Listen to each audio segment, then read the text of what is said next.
Welcome back to channel dear student. देखिए find the year का ये तीसरा वीडियो है और बहुत ही अच्छा लग रहा है क्योंकि आप इसको बहुत ही बढ़िया से समझ रहे हैं और इसमें आप कमेंट बॉक्स में कमेंट कर रहे हैं और सारी चीज़ें आपको समझ में आ रही है। अगर इसी तरह से आप तैयारी करते रहे तो हम आपको और ज़बरदस्त ज़बरदस्त क्वेश्चन ला करके देते रहेंगे और आपको बहुत आसानी से समझाते रहेंगे। जिन कैंडिडेट्स का ये पहला चांस है ना, उनको ये आखिरी चांस समझ के पूरा जी जान लगा के मेहनत करना है और जिनका आखिरी चांस है उनको तो मोटिवेशन की कोई भी ज़रूरत नहीं है यार। आप एकदम पूरा जी जान लगा दो इस बार और प्रैक्टिस से ज़्यादा से ज़्यादा सॉल्व करो जिनका आखिरी चांस है। और साथ ही साथ ये जो क्वेश्चन मैं कराता हूँ आप इनको ज़रूर अटेम्प्ट कीजिए और इनमें से देखिए कि आपको कितना आता है। और ये जो फाइंड द ईयर की सीरीज है ना, इसमें आपको सीखने को मिलता है, एक एक क्वेश्चन में पूरा ग्रामर कवर होता है और आप पूरा डिटेल में समझ पाते हैं कि वाकई में गलती कहाँ पर है, क्या होना चाहिए था। आइए देखते हैं क्वेश्चन नंबर फर्स्ट। यहाँ पर है our professor taught us that one should respect the religion of other as much as his own। क्या हो सकता है यहाँ पर गलती? सोच लीजिए, समझ लीजिए। इंग्लिश में 20 क्वेश्चन 20 मिनट, ज़्यादा समय नहीं मिलता आपको। क्या हो सकता है? एक क्वेश्चन पे आप 40 सेकंड से ज़्यादा नहीं दे सकते, नहीं तो फिर आप पैसे सॉल्व करने में फंस जाते हैं। क्या होगा यहाँ पर? फटाफट बताइए। जी हाँ, option number C is right here. Sir ji कहाँ पर गलती है, नहीं समझ में आ रहा है, आइए बताते हैं। देखिए यहाँ पर जो ये हिज का प्रयोग किया गया है ना, पॉसेसिव केस, तो ये ही का है, जबकि यहाँ पर वन है ना, ये जो यहाँ पर आया पॉजिटिव केस ये इसके लिए आया है। तो यहाँ पर जो वन है तो वन का पॉजिटिव केस क्या होता है?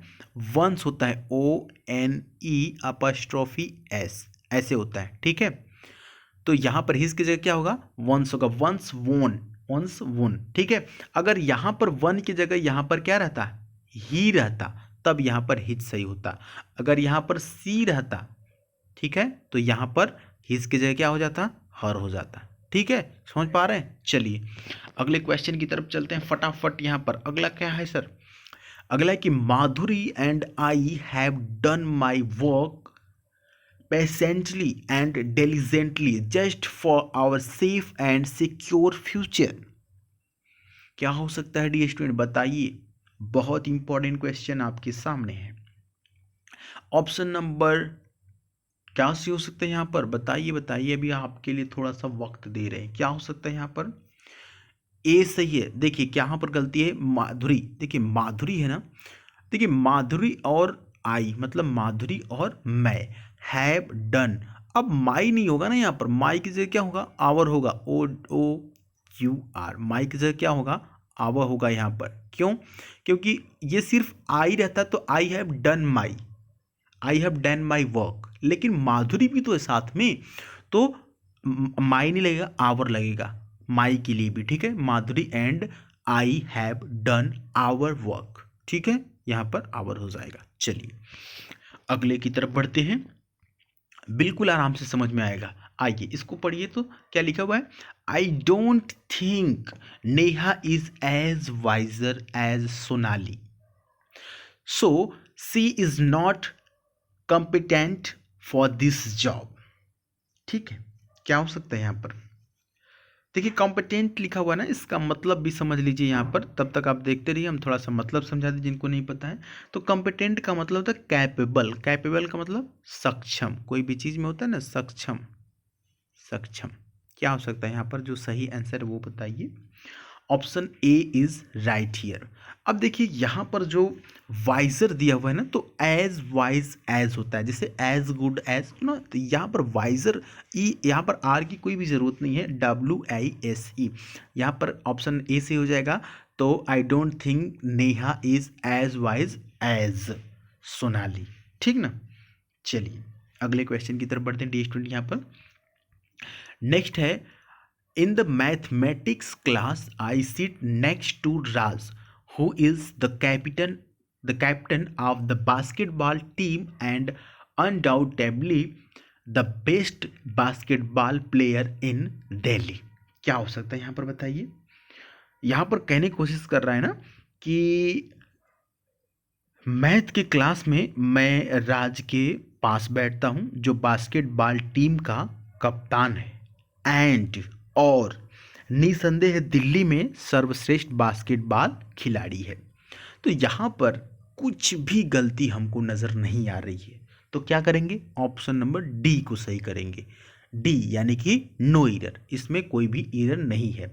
एक बात आपको शायद नहीं समझ में आ रही होगी, नेक्स्ट टू लिखा हुआ है, I sit next to, sir इसका क्या मतलब होगा? तो देखिए नेक्स्ट टू का मतलब होता है ना बगल में, नेक्स्ट टू का मतलब क्या होता है, बगल में, नेक्स्ट टू मतलब बगल में, ठीक है। चलिए कोई भी एरर नहीं था इसमें, समझ में आया ना। आइए अगले की तरफ बढ़ते हैं। He commended me as if he was my husband, छोटा सा क्वेश्चन है लेकिन एरर आपको बताना ही होगा। कहाँ पर एरर है बताइए तो, देखिए कहाँ पर एरर है।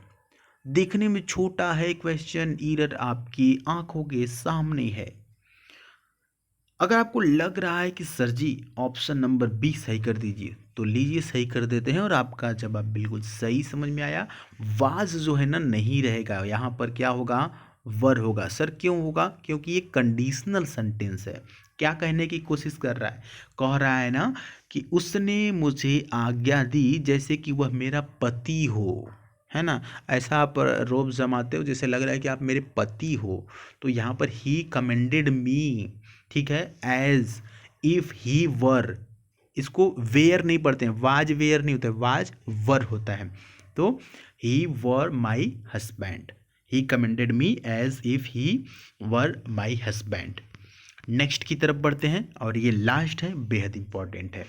कह रहा है कि the English is a very popular language amongst south Indians. क्या हो सकता है यहाँ पर सही ऑप्शन, आप बताइए।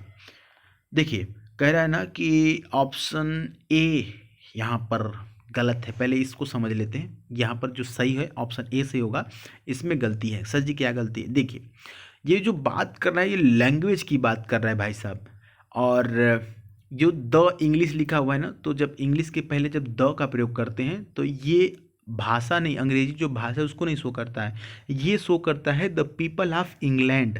वे लोग जो इंग्लैंड में रहते हैं उनको बोलते हैं द इंग्लिश। इंग्लैंड में जो लोग रहते हैं उसको क्या बोलते हैं, द इंग्लिश। जैसे जो लोग भारत में रहते हैं उनको हिंदी में तो भारतीय बोला जाता है, इंग्लिश में इंडियन बोला जाता है। वैसे जो लोग इंग्लैंड में रहते हैं उनको द इंग्लिश बोला जाता है। तो यहाँ पर द इंग्लिश की बात नहीं हो रही है, इंग्लैंड में रहने वाले लोगों की बात थोड़ी हो रही है। यहाँ पर तो बात ये हो रही है कि अंग्रेजी एक बहुत लोकप्रिय भाषा है जो कि दक्षिण भारतीयों के बीच, साउथ इंडियंस दक्षिण भारतीयों के बीच अंग्रेजी एक बहुत ही लोकप्रिय भाषा है। तो अंग्रेजी की बात हो रही, तो द यहाँ से हटा देंगे, द नहीं रहेगा। ऑप्शन नंबर ए में क्या नहीं रहेगा, द नहीं रहेगा। English is a very popular language amongst south Indian. तो उम्मीद है कि आपको ये समझ में आया होगा, यहाँ पर ऑप्शन नंबर ए सही था। बाकी डियर स्टूडेंट, आप इंस्टाग्राम पे जुड़ना चाहें तो द सुधीर पांडे सर्च करके आप वहाँ पर जुड़ सकते हैं। अपनी राय कमेंट बॉक्स में ज़रूर लिखिएगा। यहाँ पर अभी आपको करेंट अफेयर के क्विज और साथ ही साथ नॉलेज डेवलपमेंट और स्टूडेंट मोटिवेशन की सारी चीज़ें यहाँ पर आपको मिलती है। इंस्टाग्राम पे द सुधीर पांडे सर्च करके जुड़ जाइएगा, अपनी राय कमेंट बॉक्स में लिखिएगा, हम आपके साथ हैं। बिल्कुल इस बार आपका सिलेक्शन लेना है, आपके जो भी डाउट्स हैं वो ज़रूर पूछिएगा। मिलेंगे फिर अगली वीडियो में, तब तक के लिए हंसते रहिए, मुस्कुराते रहिए, मोटिवेटेड रहिए और पढ़ाई करते रहिए। जय हिंद, वंदे मातरम।